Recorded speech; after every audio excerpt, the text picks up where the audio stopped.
DJX Tech, Tampa-based Pulse Radio, out here with an interview from the UK with Carlos Fandango. Carlos, how you doing? Hello. How you doing? Nice to meet you. Nice to see your face finally. Yeah, nice to meet you too. Yeah. So, it's good to see your face at last. I'm sorry?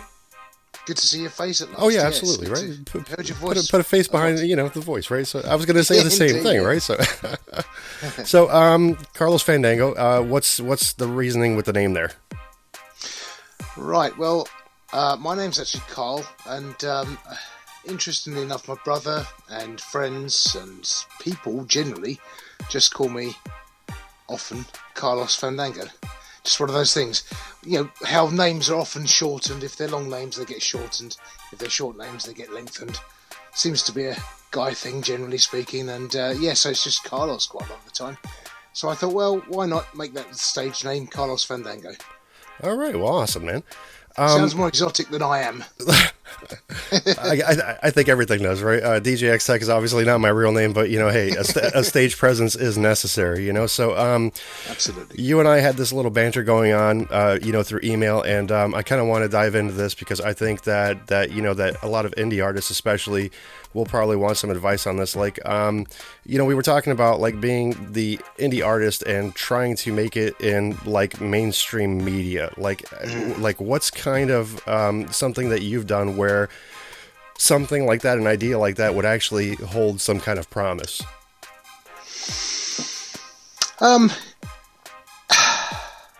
Say it again. Sorry, I was so concentrating on something you said a minute ago.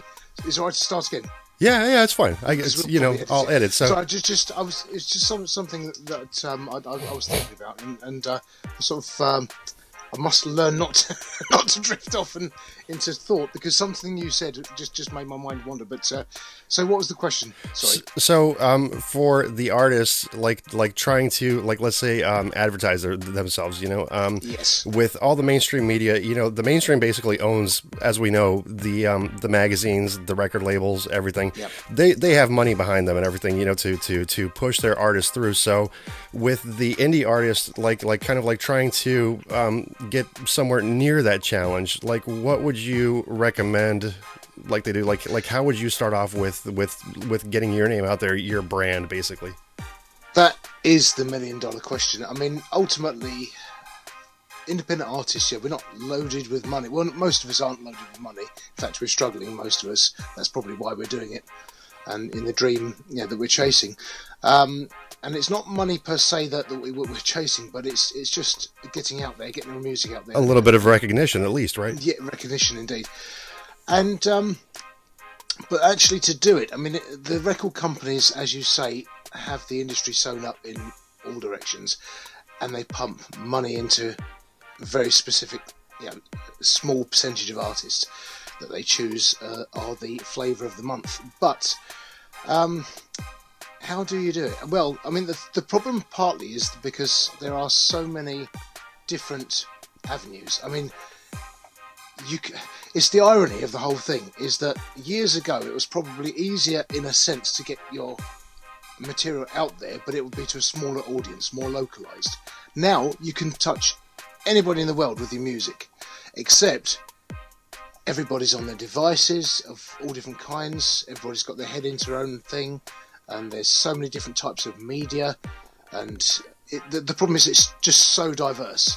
So where do you concentrate your efforts? Do you concentrate it on YouTube? Do you concentrate it on trying to get onto radios locally, nationally, globally? There's so many different things. Do you go onto social media, Instagram, Facebook? I don't know, because this is the big question that I'm not really got the time to do a lot of social media. I'm not overly savvy, being nearly 50 years old. I'm not overly savvy on social media as well.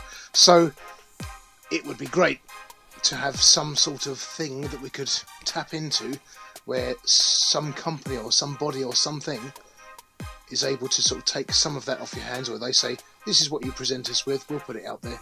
We'll do some of the work for you. Right, which usually a publicist would take care of, but from what I've seen, like a typical weekly cost for a publicist to actually land you, like let's say radio airtime, some TV interviews, maybe a couple of magazine interviews. Like some of these guys, if they're pretty higher up there, if they can actually deliver on their promise, they're like $3,000 a week. And if you're talking about $3,000 a week, like, where are you going to get this money from? So thinking about a publicist is I think a very difficult thing unless you are really at that breaking point, where you can feel it, where if you're playing a nightclub and people come just to like see you, then maybe hire a publicist at that point. But for somebody that's playing for an audience of like, let's say 20, 30 people, then obviously that's not something that's feasible. And I totally get what you're saying, because I started off back, the first album that I released was called The Outer Limits. I released that back in like 2001, 2002, something like that. It was years ago. It was MySpace generation, Yeah. And within 3 months, I had a record contract on the table. Wow. It's a long story with that. I ended up signing. I ended up losing the rights to my music for a long time and everything, so there's a really long story behind that, but because the companies basically screwed me. They took the music and they marketed it. I lost the rights and that was it, right? But this is the other problem, isn't it? Because there are so many what I would call sharks out there, and people who don't have good intentions, and you think, well, I could be collaborating with somebody via slaps or whatever. I just work with them in the hope that we can share some ideas, some work, maybe collaborate and share the spoils of almost 50% each of nothing. But ultimately, well, this is what it comes down to, isn't it? Because the likes of streaming companies, they don't want to pay much at all for anybody, for anything. So you need millions of hits before you actually start earning money. So that's the other quandary, is not only how do you get your music out there, but when you do get your music out there, how do you earn money from it? I mean, and then who's to be trusted and who can't be trusted? I mean, I go through the likes of DistroKid. They were referred to me, so I just took it on trust that they were good to deal with and good to work with. But I don't really know. There's nobody sort of saying to me, no, avoid them, try them. No, yeah, I never heard of them. I was watching a YouTube video and somebody actually had mentioned DistroKid, and I think that they were basically plugging their discount. Maybe they had something going on there, but that's the first time I heard of it. And when I went onto the website for the first time, as you know, DistroKid is not a fancy website at all, and you're kind of like looking at it and it's like, do I plop down the $20 here, or not? It looks kind of shady, But back to the point that you were making is you're absolutely right. Especially now, it's just so much harder to gain like any kind of attraction towards your music, because what do? Do you do traditional advertising? Do you do magazine advertising? Like, which avenue do you go through? Like, the one thing that I was telling you about is once again unaffordable to most independent artists. Was the banner ad that I was telling you about in Rolling Stone magazine. Yeah, absolutely. Like the 300 by 600 or whatever it was. $10,000 for 1 month. So let's just say you've saved up for a year or 2 or 3 or whatever to get $10,000 together. You're putting all your eggs in that basket on the long shot that your music might get recognised and become popular, but you just can't afford to do that, because nobody can. Nobody in their right mind, can afford. Anybody who's doing a day job or a part-time job as well, they're not going to be able to afford to take such a big commitment to something that may, or probably won't, but may work. But then it's not just that, because it's just that single advert for a month isn't going to do it, because you need to support that with other types of forms of advertising and radio support and making a video. I mean, that's another thing. There's a site called Fiverr.com, Fiverr, where I've got some artwork done for a future album already, and but there's some people that make videos on there from different places, Malaysia and India and all over the world. But then, of course, if English isn't the first language, it's hard sometimes to communicate the ideas and the nuances of what you're looking for. So, and if you keep it in-house in USA for your case and UK for mine, then it's going to cost a whole lot more. And then you think, well, that's just for one video. Let's say it cost me £600 to £1,000 for a video. When's that going to pay back? It's never going to pay back, right? Unless I've got a big record company or production company behind me. Yeah, I think you would definitely need, if you were going to do that as a solo project, I think you would definitely have to have some kind of following already, where you knew that 10,000 people or 20,000 people were going to watch and share and kind of like break into that, because as you mentioned, the streaming companies, they just don't pay anything anymore. I think the last average that I read for streaming on Spotify was .00365 per stream. I think actually, because that's one of the ones in our conversation you'd mentioned, I think there was an extra zero after the point there as well. Was it? So, yeah, it was .0003. And you think, well, I presume that's a point of a cent, is it? Yes, it's actually the way that I was reading it was 1/4 of 1 penny. Basically, one third, I should say, right? 1/3 of 1 cent is what you can expect. And when I look at the account on DistroKid, it kind of makes sense that's what it would be. I didn't know that there was an extra zero behind it, like what you're talking about, because I remember YouTube. I remember they did back in the day when it was just CD Baby. And CD Baby was collecting all the royalties and everything, right?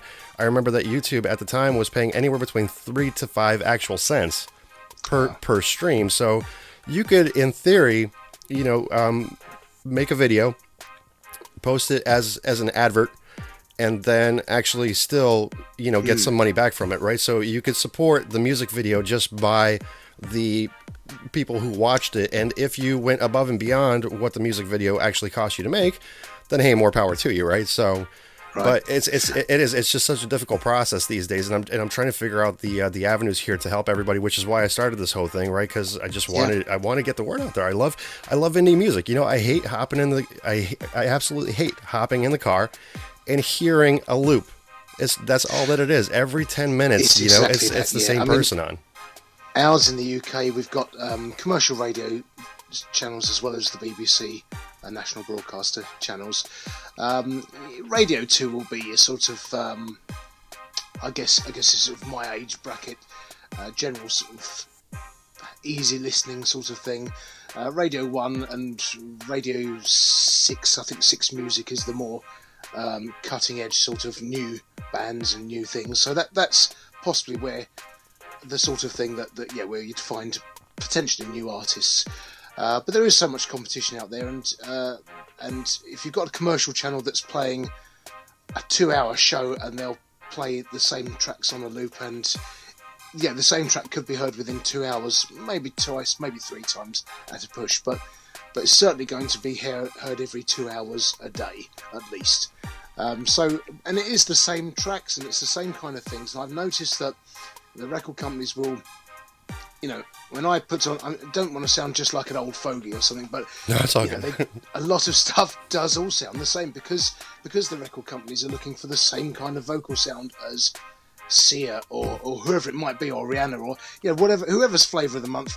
That's the vocal style that they want to hear. We know because in the 80s there was a certain sort of indie vocal sound and there was a sort of rock vocal sound. So record companies do this, but it's become even more sort of specific and tightened down than it ever was before. They just control everything so much that they've squeezed the life. In fact, they've squeezed the fun out of music. I mean, everything is so serious now. It's all about image, and nobody's actually having fun. I mean, that's what frustrates me. You look at the videos from the 1980s of bands, they're having fun. The music's fun. And that's I think this is symptomatic of record industry just controlling too much and not trying to bring in new artists and new things. I think you're absolutely right about that. And I try to make this point on my show quite often, is if you're just tuning in for the first time or whatever, if you don't know what the show is about, stay on for the entire show, because believe me, you're going to hear something that you like. As you know, it's a variety show, and I honestly think I love the show for that fact. Like what we were talking about before, is it's constantly something new. You're going to hear something new. It's not going to be, on repeat. So I kind of like that fact. Absolutely. But do you frequent any kind of forums, musicians forums, or anything like that, or do you kind of just stick to Facebook? Like give us a sense of how you surf the internet to try to promote yourself. Well, this is the thing. See, I'm a bit naughty really, because I mean I've got a day job, a bit of part time. I've got just lots of things happening all the time, and music is something I squeeze in. I was lucky last year because I had 8.5 months out of the 12 months on furlough with my company, so I just embraced that and thought I'm going to treat it as a day job, as if I'm doing music full time, and then put out 2 albums last year and then an album this year. So within the space of 12 months I've recorded and released 3 albums. So that's what can happen when you're doing it full time. The problem, of course, is getting the time. So going back to your question, the social media side of things. Again, I've sort of come off Facebook anyway because of various political things going on in the UK a year and a half ago. It became quite toxic, so I came off. Well, trust me, the same thing's been happening here, yeah. But people, this is the thing, I don't really go on musician forums, and I should. I mean, I was linked on to some of these musician forums on Facebook, but having not been on there recently, not been going on to them and chatting to other musicians. The only place I do is slaps.com, which is obviously part and parcel of DistroKid. So that's where I've found I've been chatting to people mostly, and it's nice to put your music on there, and then you get some comments and some constructive comments, and people save your tracks. So it's you realise that actually it can touch some people's lives in a positive way. Right. That was. I'm sorry. Didn't mean to interrupt you there, but I was going to say that's one of the things that I did like about Slaps is the interactivity of it. Where you basically you see the fires going up, you can see where the comments are posted. I think that was a neat little feature. I think that they really tapped into something there. Well, obviously they didn't give it the publicity that it deserves because it's not that big, but I think if anyone's watching this and you don't know about Slaps, I think that's where we hooked up for the first time. Yes, that's right. Absolutely. Okay. Yeah. So because you can comment on people's tracks, you can direct message people. So that's where the interactive action comes through, and it enables people to actually work together, and people will come forward and say, I'd like to collaborate with you, and so it opens up new doors potentially across the world. Right. So if you don't know about Slaps, then definitely go on to DistroKid, find Slaps if you're on there. If you need the website address, it's obviously slaps.com. Go check it out. Upload your music there also, and you'll definitely receive some love from some few people there. Let's talk about your latest release. Give us a little bit of info in it. Right, okay, so the latest release is called White Raven. It's the 3rd album. It was named so because of my friend Anna, very good friend. Actually, one of the tracks is the album's dedicated to her. She said, Del, and I think she meant it in a really positive way, is that you're quite an unusual person, and you're like a white raven. I thought, that's, when you, as a musician, you sort of hear these phrases and hear things, and you think, I'll keep that, I'll store that. And that just stayed with me. That was about 4 or 5 years ago when I first recorded the album with a friend called Nick John Wilson. Very good producer, musician, singer, very good, brilliant. And I can't praise him enough. We did some work together, and I originally recorded those together with him. And then the nucleus of that, I've just completely re-recorded and revised and reapproached them. The album itself, I tried to do a variety of songs and write in different styles, different genres. Don't like being labelled as one thing, but I do like bands like Queen, ELO, Beatles, and Pink Floyd. They've got their own sound, their own stamp on things. Oh, absolutely. But you just listen to something like A Night at the Opera by Queen, and you've got anything from light opera to 1920s vaudeville to rock to heavy metal to operatic stuff, and it's just everything, but it's all got the Queen sound. For instance, it's a frustration of mine that you hear people saying, "Oh, Queen, they all sound the same." No, they've got their sound, but the songs, you can't compare Bicycle Race to Flash or Bohemian Rhapsody to... Oh, no, absolutely not. We Will Rock You. So it's... But and that's the approach I take with the album and with all my work. I just try and do, a song in the style of Jeff Lynne, ELO. I mean, the Keep On Keeping On that you kindly featured on your show, that was my very specifically 1986-87 period of Jeff Lynne and producing George Harrison. So I wanted to write a song exactly in that vein, like George Harrison's song Cheer Down. It's a great song, and it's kind of just wanted to capture that feel. And that's what I did. Just as that was one of the new ones I wrote for the album, because I had about 10 I'd originally written, of which I kept 6 for this particular album, and then wrote some new ones as well. Okay. Well, yeah, back to your point with Queen, I think it's kind of ridiculous that people do say that, it sounds the same, because you're absolutely right. It does not at all. Same with Pink Floyd, is every song has a different theme to it, a different kind of emotion that it touches, so, besides those bands, like who are some of your like top influences as far as like you were mentioning, like Keep on Keeping On, right? So who would you say that like really inspired you to like kind of like go forth with that song in particular? That song in particular was Jeff Lynne. I wanted to capture that great sort of positive, happy sound. But in my life generally, I mean, I grew up listening to. I was quite very lucky actually because my dad liked. He had these Ronco K-Tel cheap sort of versions, I suppose, of classical music. So we had classical music. He loved country music, proper US country music, and some of the older sort of country music. So I grew up listening to that. They both loved Elvis, mum and dad, Motown, all the 60s stuff. And then sometime in the early 80s, it's odd because I sort of discovered the Beatles through watching.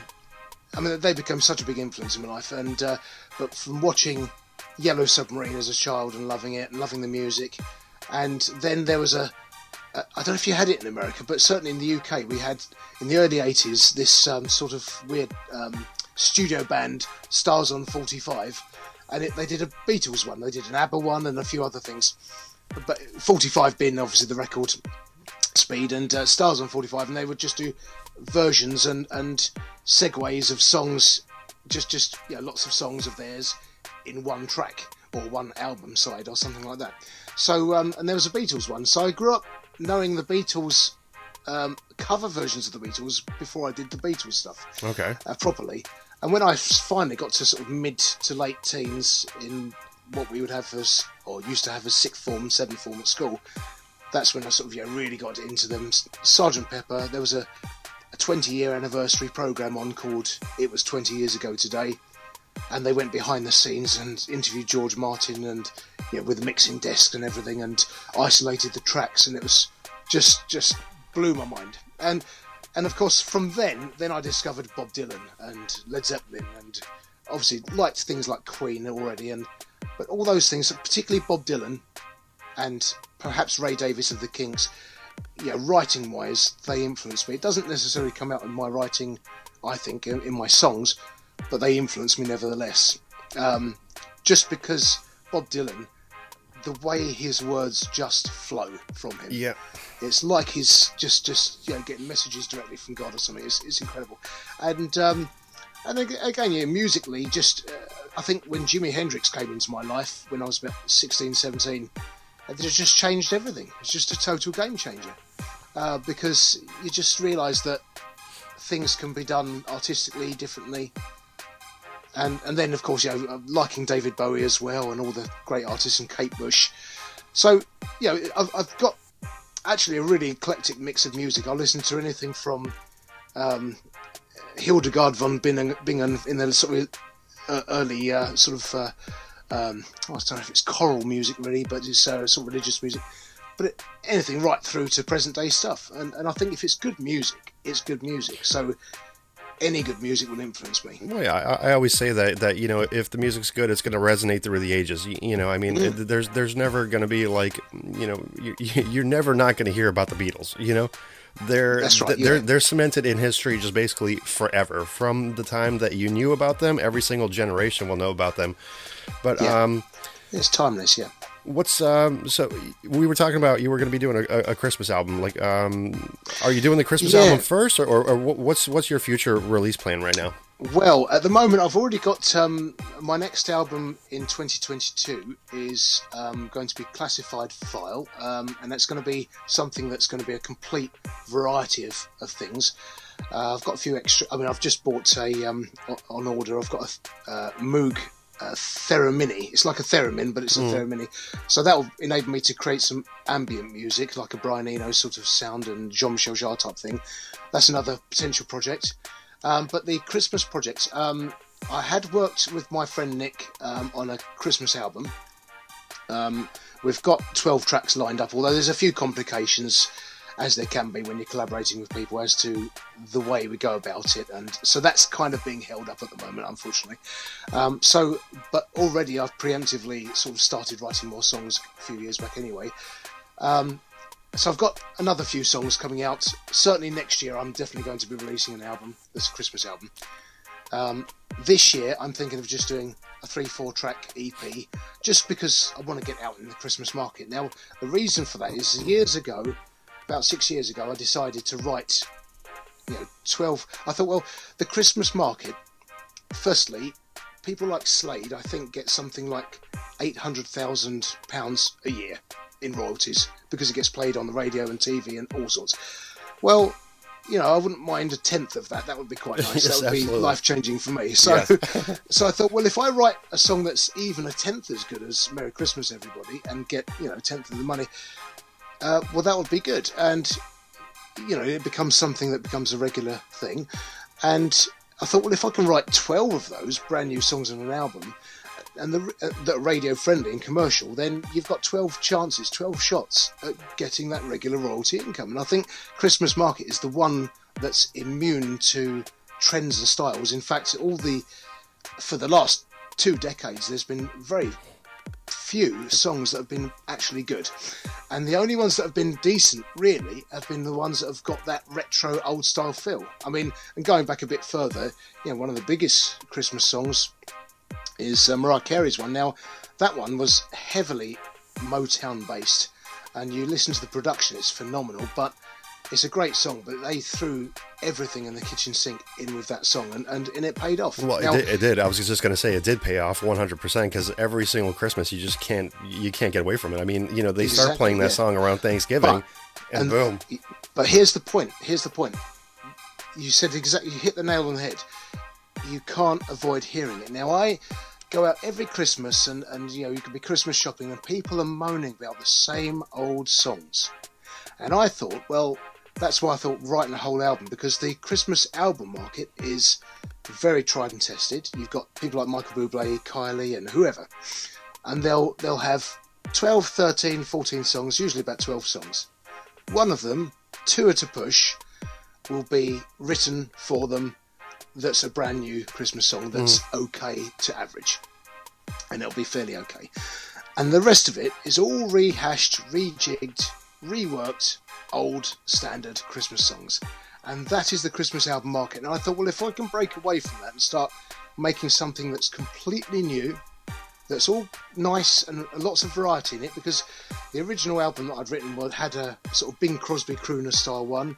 I had a country song. I had a sort of a quirky, I don't know if you know Stop the Cavalry, Jonah Louie, but we had a big song over here called Stop the Cavalry. And so one that had that sort of quirkiness to it. And each song had a different style, different era. I had a sort of 70s glam rock Slade type stomping song.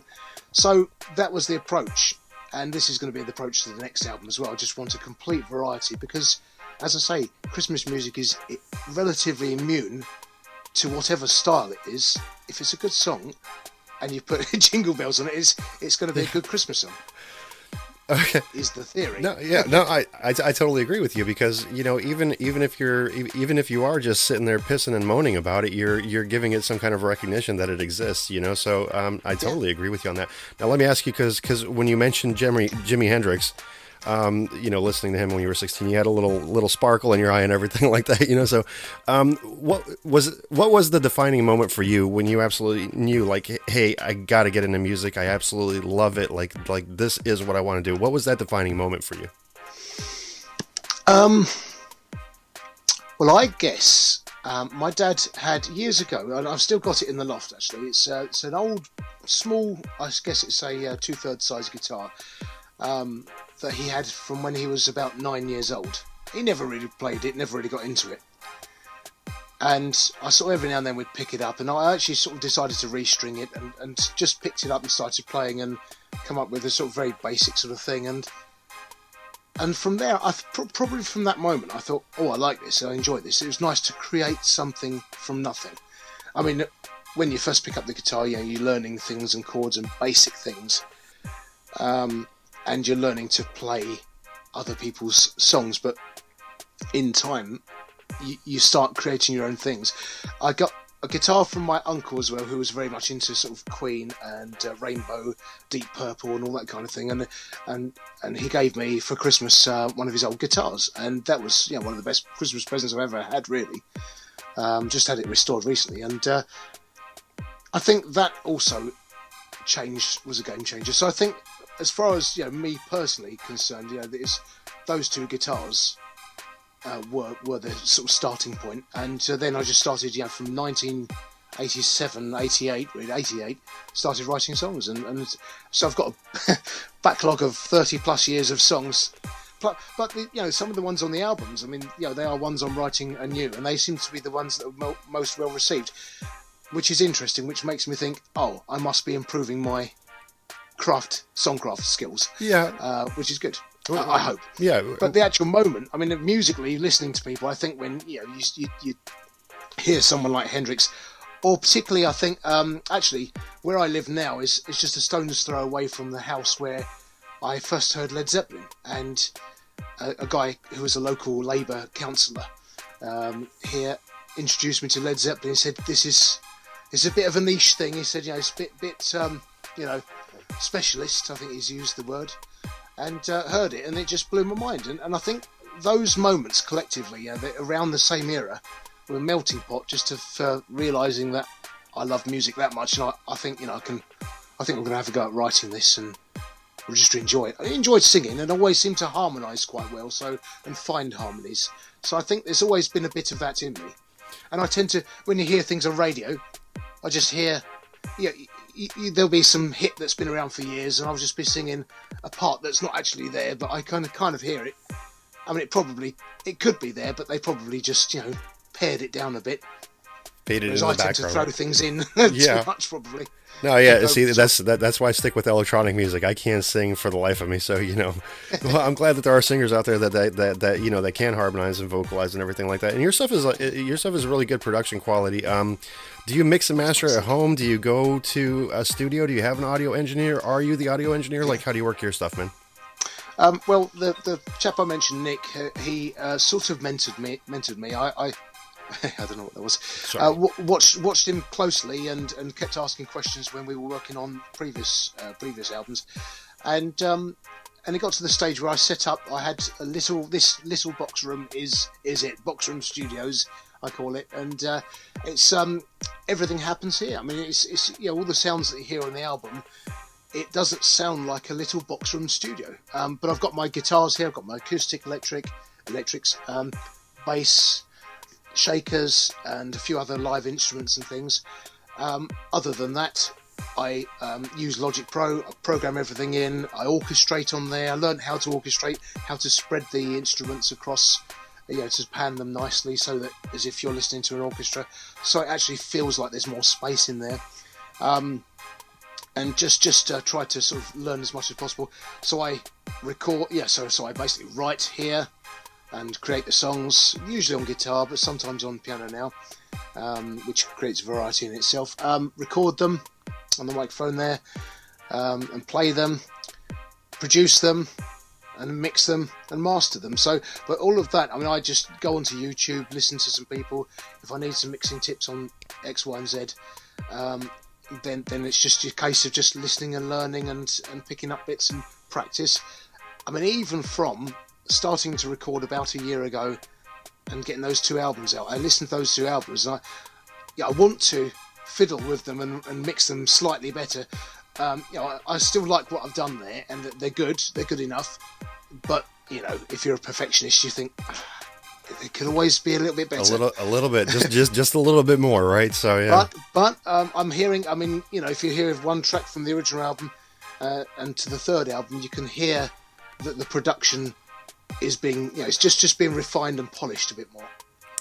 Well, I've chipped away at the sculpture a bit more. Well, I don't know how old the songs are that you actually submitted, but I did listen to all three of them, and they all sound pretty much the same. So I don't know how far along those were, in your production expertise. But they were spot on, man. I really enjoyed them. Like listening to them through the headphones. I'm picking up little nuances as well. I'm a musician myself, so I think you're doing a great job, and that's why I was asking the question is if you didn't master or if you had like an audio engineer there that was actually helping you out with anything. But I mean, good on you for doing research, hopping up on YouTube and listening to a few tutorials is always great, because my earlier stuff personally, right, it was I really didn't understand the concept of mastering, and YouTube really wasn't a big thing back then either. We're talking 2003 here. I think the first time I heard about YouTube was in 2007. I don't even know like when they formed really, but like before I released the album previous to my newest release, right? What I did is I hopped on there and I was trying to learn more about compression. And I landed on this one guy and he was showing how different types of compression work for different songs. Like if you have a slower song, you can add compression to it, right? But make it lower, tune up that attack a little bit, make those drums, softer. So that way you're not like overbearing or anything like that. Right. So that's one thing that I've learned is you're absolutely right. YouTube is a great resource for, some tutorials and everything like that. And once again, good on you for doing your research there. Well, I think, firstly, on compression, I think, that's an art in itself, and I definitely, that's been the biggest game changer from the first and second album to the third album is utilization of compression and getting those vocals just sitting nicely and certain instruments popping out at the right place. I try to create a sonic landscape anyway. With each song, I approach it and hear things, and just hear little bits and want the detail so that people could. It's like when the Giles Martin remixed the White Album and Sgt. Pepper. There are details in that I'd never heard before. So it's that kind of thing, but having that level of Pink Floyd detail where there's things and sounds, and so that it becomes interesting. And I was listening to, I think it was a Beatles track or something. Oh, I don't know. It wasn't a Beatles track, but it might have been a Bowie track. But there was a detail in it, and I've listened to the track hundreds of times probably in my lifetime, and it only just became apparent to me recently. I don't know why, but maybe I'm listening to things with a producer's ear more, or trying to be listening from a production perspective. But I'm noticing stuff, and that's always good. I think that's a good tip for anybody making music. If you're producing your own, is one of the best tips was to say, if you're trying to do a certain sort of, most of my music's retro sort of sound, so it's rooted in 80s, 70s and 60s of all my favourite artists, and I try and replicate their sort of sounds and the sort of nuances of their sounds. So, but I think it's good to listen to their stuff incessantly before you make a track that's like theirs. For instance, like a T-Rex track, I listened to a few T-Rex tracks, and then got that Mark Bolan feel, and then tried to replicate that feel because I've been absorbing it, and I think it's worth doing, listening to it on the same speakers. So that's the sound that was produced when somebody produced it really well. So if you listen to it and then your track sounds similar, then you're on the right lines. So that's a really good tip that somebody gave. And again, if you're producing from home, it always frustrates me. In the 90s, with technology and computers coming along, the lay person could get hold of music, which is a good and bad thing, because the standard of music potentially, because it's less professionals doing it, could drop. And over the years, it probably has overall, but there are some really good artists out there. Oh, absolutely. Phenomenal. Yeah, and you think, as I say, you don't get the impression from my albums, I think, you don't get the impression that it's made in a little box room studio with one guy doing it all. It just doesn't sound like it. So that's good. So, but that's the point I would make, is that with the technology at our disposal, why is everybody using the same sounds because they want to sound like the pop charts and things? Why are they using the same sounds? Why aren't they, we've got the world of noise and all these plugins that we could use, and live instruments and ideas, and you can reverse things and do all sorts of what's the word, sort of audio effects and things on them. Now, with that at your disposal, why wouldn't you do these creative Pink Floyd-y sort of amazing things? Well, and the point, just one more point. The point I would make is that it's so easy. That's the problem. It's too easy almost, because Queen and Pink Floyd and the bands like that had to really work hard, and the Beatles, they created so many new effects as a result of trying and exploring, and just trying all sorts of different things just to get the sound right and what they wanted. There's a really good YouTube documentary on 10cc's I'm Not in Love, and they laid down something like, I think, it's like 240, effectively 240 vocals, or 256 or whatever it is, works out to be. But it's because they sang every note several times, and then they actually played it live on the mixing disc to make the chords as they mixed it in on the vocals, which is just phenomenal. And that's why that song sounds so unique, and nothing else has sounded like it since, really, because it was only done once. So, but this is the thing, but people don't seem to want to create. Well, many people, or at least the record companies, don't want to create something artistic. That's a very good point right there, and just I didn't mean to interrupt you there or anything, but it was just like, excuse me. That's right. I'll get on a bit of a flow, so. No, it's all good. Yeah. I like hearing you talk, and I like hearing you explain things because, hey, this is all good information for the artists that are out there, right? And I personally think that a lot of it has to do a little bit with ego.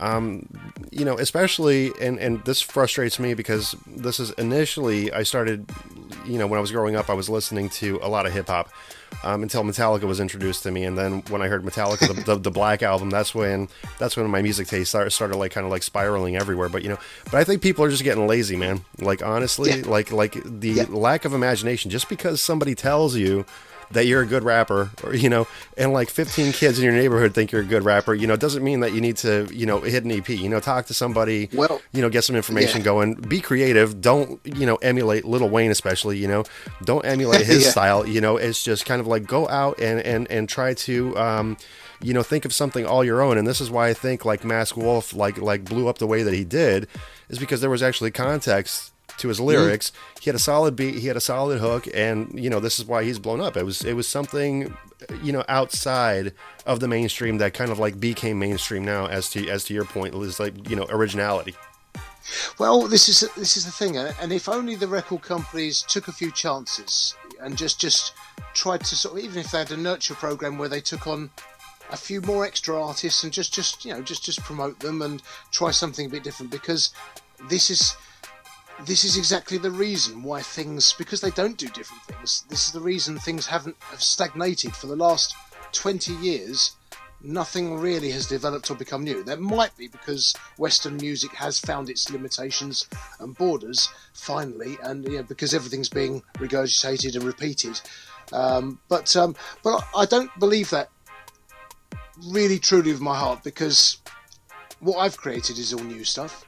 I mean, there's nothing. It's alluding to the music that I like.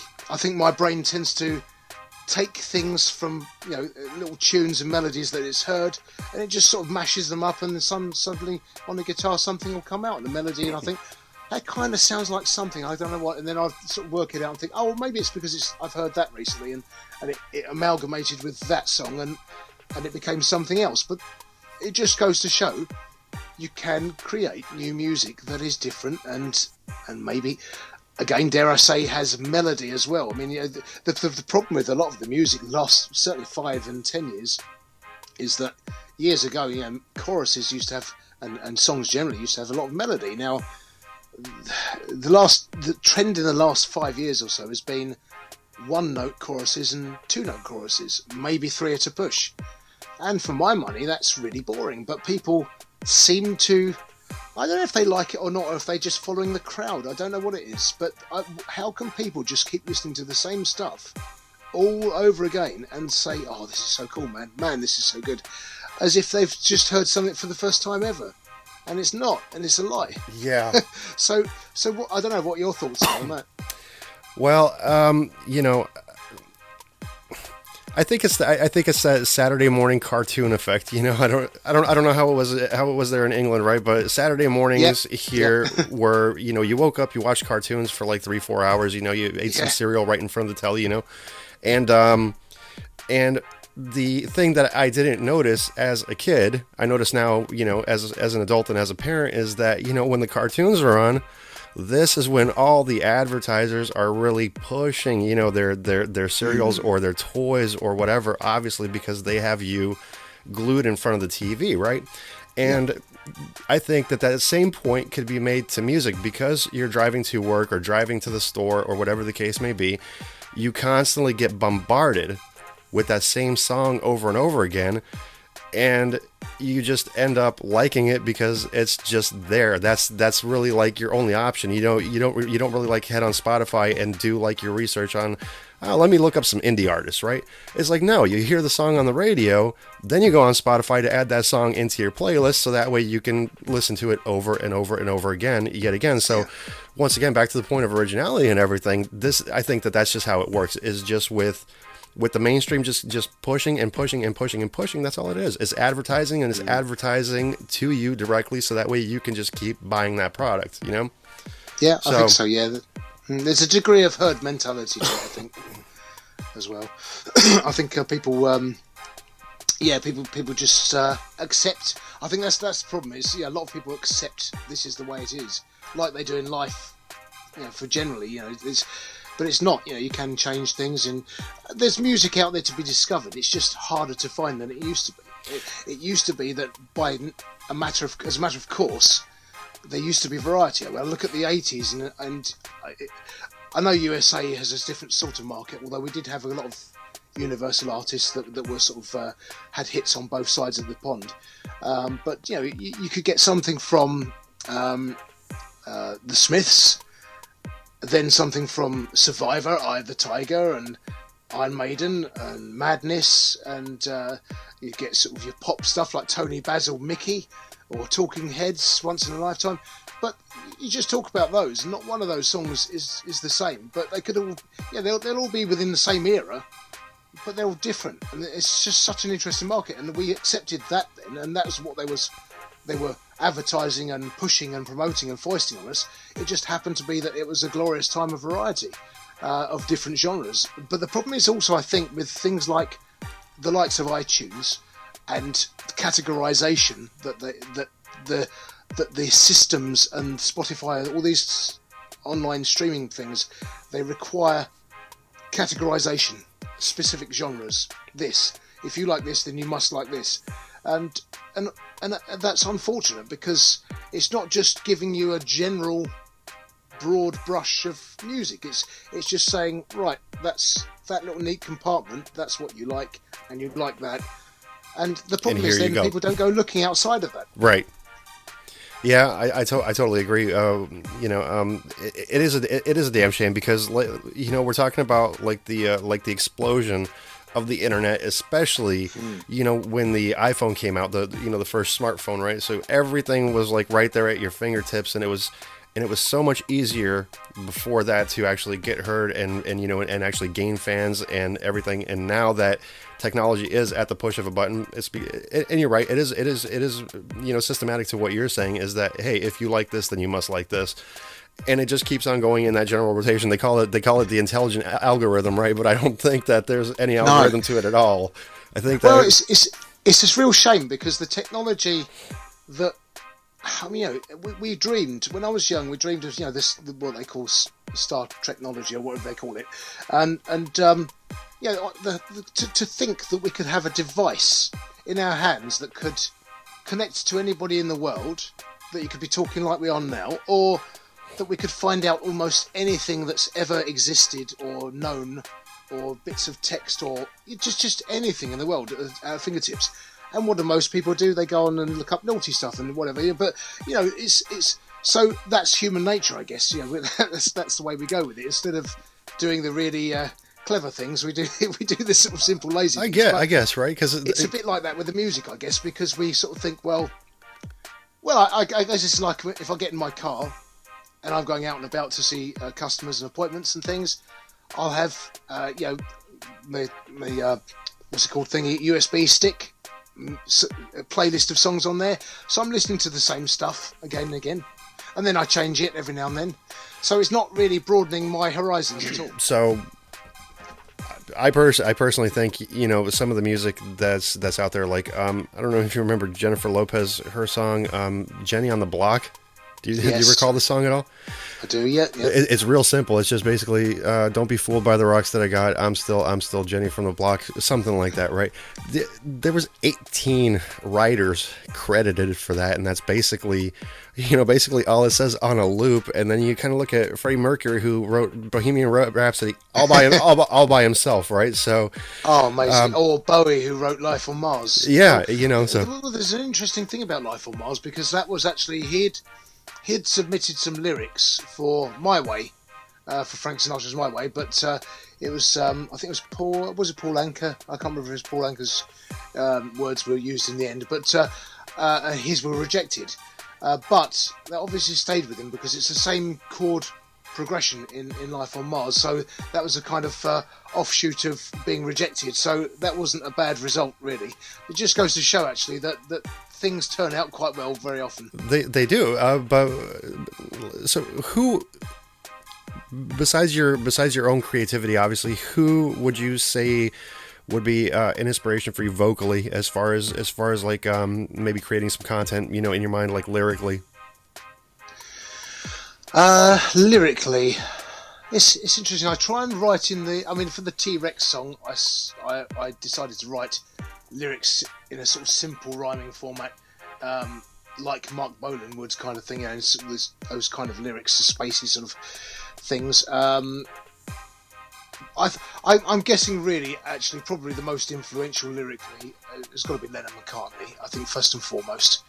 But I say Bob Dylan, every now and then I get the urge to sort of write something a bit more Dylan-esque, but it never sort of quite comes out that way, and it's too obviously like Dylan. And then if you try and sing in the style of Dylan, it's going to be too obvious it is Dylan. So I think, oddly enough, he's influenced me massively in the way he approaches lyrics, I think. Paul Simon, I would say, lyrically. I try and, again, when I actually listen to my own songs, I don't hear lyrically any of those influences, but they're there. I mean, they're definitely there. Bowie, I like Bowie. I like the idea of some of Bowie's early songs. He used to apparently take snippets from newspapers and lines that he liked, put them together and just place them together and see how they turned out. But clever lyricist. Kate Bush, in terms of her, she likes writing from when she's read a book or from a subject, obscure angles, and I quite like that as well. The old idea of that is nice. I think the songs tend to, oddly enough, write themselves. I think when I'm writing, what I tend to do on the latest songs, the newest songs that I tend to write are, I'll get the chords first. A melody will somehow come out of that anyway, just naturally, and then it will develop, and then I'll know the sort of meter of the song and where the syllables are. And sometimes I'll mark where the syllables are, and then work around that. Or it'll be one line, and normally I'll have to get that initial line to get things moving. The song might feel like, or it might be that because I've given it a working title, the song feels a certain way, so I've called it something, and then that sparked my mind off into writing around that sort of content. But usually it'll be one line that suddenly comes to mind, and then everything builds around that line. And I think what I want to try and do is, lyrically, is try and write more chorusy stuff, so that it's a bit more poppy chorusy. And because when I listen to my stuff, I think, well, there's sorts of choruses there. Yeah, and I know I've written choruses deliberately, but maybe more of it would be good. But then also on something on the recent album, the track called Fire is a disco song. I did a single version of that, and then I did an extended album version. So every time I do a single, I'm trying to do a radio single edit, and then on the album you get the longer version, so you get a bit more on the album. So it's a bit more value for money kind of thing, is the way I looked at it. And the so-called bonus track, yeah. Yeah, exactly. So like a 12-inch or something, but on the album. And for that one, that was, I wanted to be like a Bee Gees disco song. I based it rhythmically on Night Fever originally and its pace, and then developed it from there. But I wanted to do an extended chorus because I've always been a fan of Benny Andersson and Bjorn Ulvaeus. Considering that they're Swedish and English isn't their first language, they wrote some amazing lyrics that are better than a lot of English writers could write, and their songs and structure are incredible. I think if you study anyone, whether you like them or not, and it's not whether it's your cup of tea or your kind of music or not, studying ABBA's music is worth doing, because the production values, the quality of the songwriting, the song structures, and just the actual melodies and how they've put them all together, and the array of sounds, and vocally, Agneta and Anifrid, their vocals are world class. I mean, you hear people singing ABBA on karaoke, and they'll think, "Oh, I like this song, so I'll sing it," and it always sounds like cats and screaming, but ultimately, it shows just how good they were. They were so good, and they blended so well, because one was I think alto soprano, and one was a soprano, and they just blended so well. So but I wanted to write a long extended chorus for that, and it just sort of developed into that, and it became a very long chorus, that one, Fire. I'm very pleased with it. On slaps.com, I don't feel like it's got the recognition it should have done, but some songs are like that. They're very. You think, oh, this one's going to be the one, because it's got a great hooky bass line. It's a bit disco, and not many responses at all on that one. And I thought, okay, I obviously think differently, and it's just not hit the mark. Whereas something like Blondie, it's straightforward rock. I wanted to do an early 80s sounding pop rock song. Somebody said it's a bit like Cheap Trick sort of sound. I heard a bit of Joan Jett sort of sound in it as well. And it's been really popular. Just hit the right sort of mark somehow. Right. But lyrically, I think there's a number of different writers. I mean, I don't know, just to try and absorb what I can from people. And I think Paul Simon, his turn of phrase is fantastic. But he crafts his songs. I mean, he has a board and everything, and he takes time. He's very precise with his lyrics. I remember seeing a documentary on him, and he said he just takes as long as it takes to craft the song.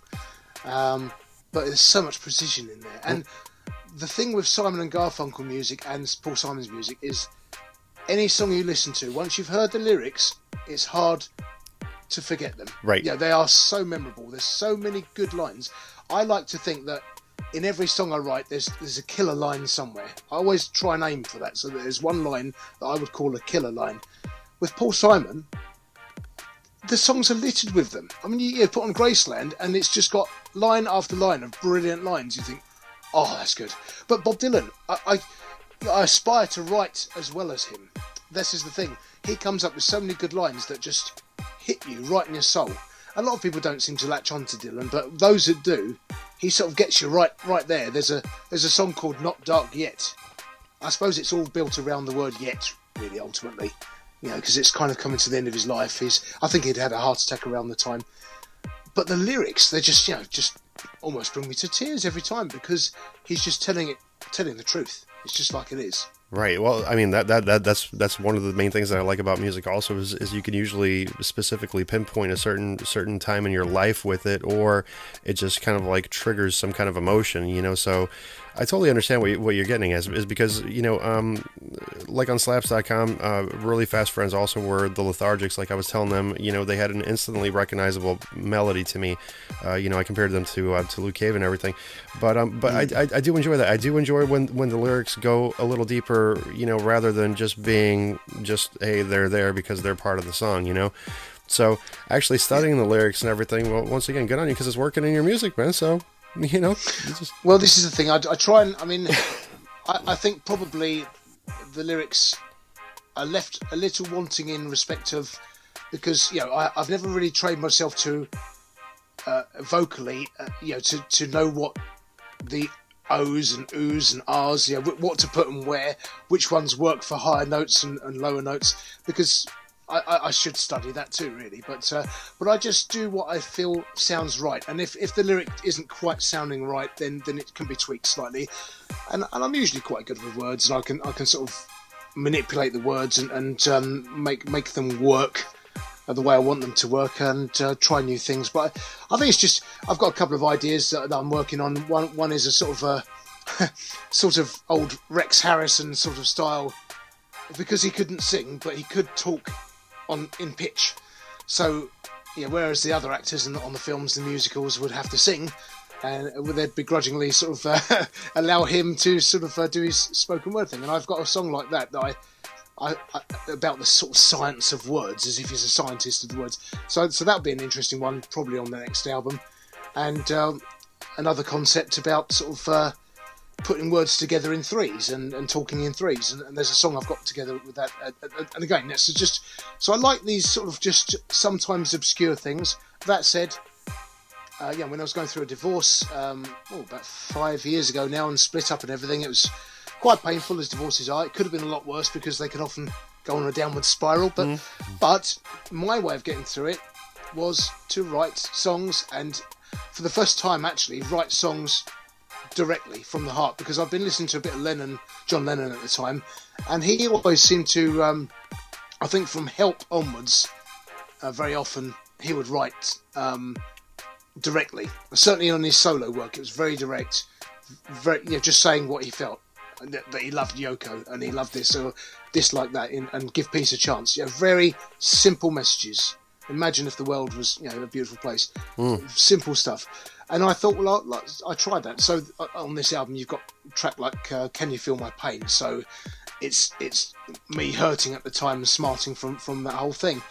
And a couple of tracks I've left off the album, because otherwise it becomes a divorce breakup album, and it's like and you don't want that, because you've got enough artists like Adele doing that. I mean, I remember my mum got an Adele album at Christmas once, and she played it. We were playing cards and a few board games, all having fun, and she put Adele on, and it was an hour of that. I said, "Mum, please, could we change this and have some Christmas music on?" Then I wanted to hear all the old Christmas songs. Yeah. So basically, but then you've got that, and you've got I was listening to because I was thinking of making somebody on Slaps. I'm thinking of writing a song for, and working with her and collaborating. And she's got a not dissimilar voice to Taylor Swift. I mean, I was so impressed with her voice. She's been one person that I've just heard and thought, well, if I can give her a bit of a plug, she's Kate Sylvester. She's very good. She harmonises so tightly. Yeah, really good.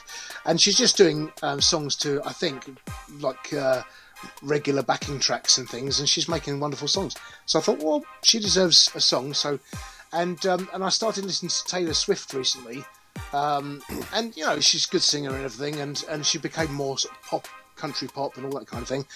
And I realised all the lyrics were about, I don't know how many ex-boyfriends she's had, but all the lyrics were about ex-boyfriends, and wow, that's it. That's the content of everything. Right? Yeah. Like I think breakup songs are actually kind of I guess they're popular, right? Even Phil Collins. I don't know if you know this or not, but he actually stated in an interview, like everybody was trying to figure out what "In the Air Tonight" was all about, right? Yeah. Obviously, one of those songs that always sticks in your head. But he even said, like, listen, I didn't have anything specific behind it. It was just I was going through a divorce. I was in a really dark place, and out came "In the Air Tonight." So.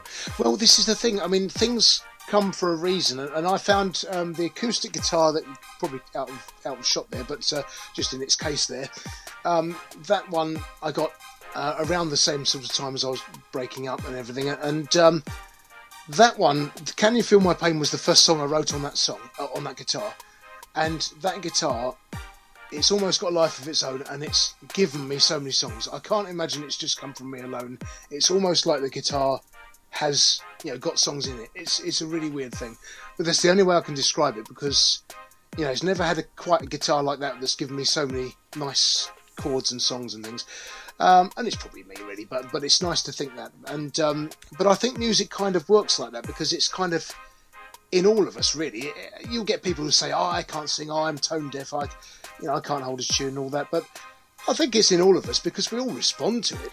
Absolutely. I mean, when we hear a good song, and we, even people who, just very straight-laced sort of people, you get "Dance the Night Away" or something by the Mavericks or whatever on, and they'll be tapping their feet, because it connects. And this is the wonderful thing about music. It's a universal thing, no matter what the language, what the style of music, where it comes from. it's universal, and if it hits home, it hits home. Yeah, and with music being universal, I really think that Gangnam Style is the prime example of that, right? Because I mean, for crying out loud, I looked at it just the other day, and I think it was up to like 5 billion views or something like that, and wow. it was absolutely insane. So if you even think about the initial count, 1 billion views, which was the first time that I heard it back in 2012, I think is what it was. You got to figure, are you serious? 1/7 of the planet has heard this song. It's just, so you don't have to understand the lyrics. It's either that or 1/70th they've been listening to it a lot of times. Right. Well, yeah, absolutely. That is 100% true. But to your point exactly is you don't really have to understand the language. No. You can dance to it. There's that little horse dance that he does that everybody was doing, and as long as you can tap your foot to it, try to sing along with it, you at least know, hey, sexy lady, right? So it does. It connects with you. So yeah, good on your point there. So I think this was a great interview here, man. I like what we were talking about. Do you have anything else personally that you'd like to add? I don't know really. I mean, I just it's nice to do this, and it's good to chat. I think the good thing is connecting up with people. You get to realise that there's other people in the same boat out there. There's a chap in Germany I'm talking to, Paul Atkinson, also on Slaps. And he's been saying, some just throwing ideas and things, and he had a song that he said, anyone got some constructive criticism on their ideas, what I can do with the song? So I came back with a few ideas and things, and since then we've been chatting and sending back and forth tracks, his track. I've added some bits to it, sent it back, and I think that's really nice because wherever you are in the world, you're not alone now. You think sometimes, just in a little room like this, you can get quite isolated. So it's nice to know there's other people out there that, I say nice to know that they're struggling, but nice to know that they're also in the same boat as you because you're struggling, and there are other people like you.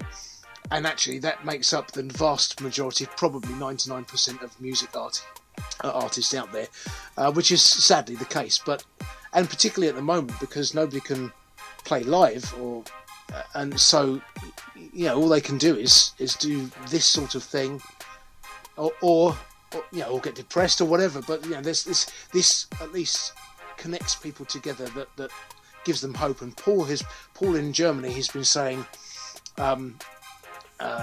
Thanks, man. It's helped me to sort of keep going and rejuvenated my sort of passion for the project. So that's done its. That's done its job. I've helped him there, and will continue to help him. And I think that's a really good thing to do.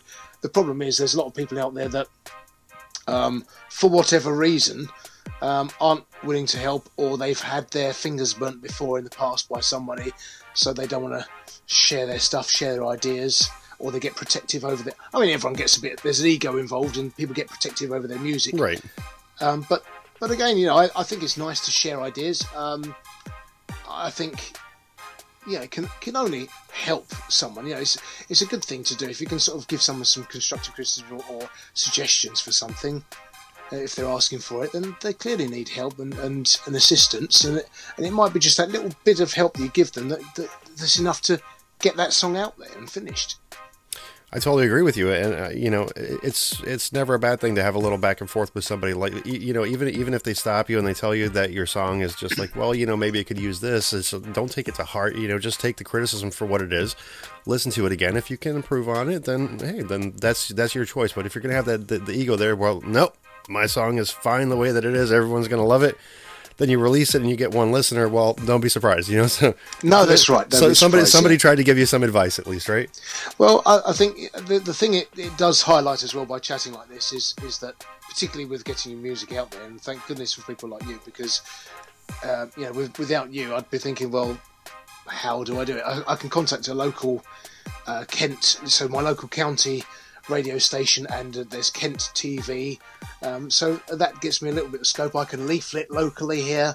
I can put things. I mean, I don't know what I'm doing on Instagram. I've set up an account and I do not know what to do next.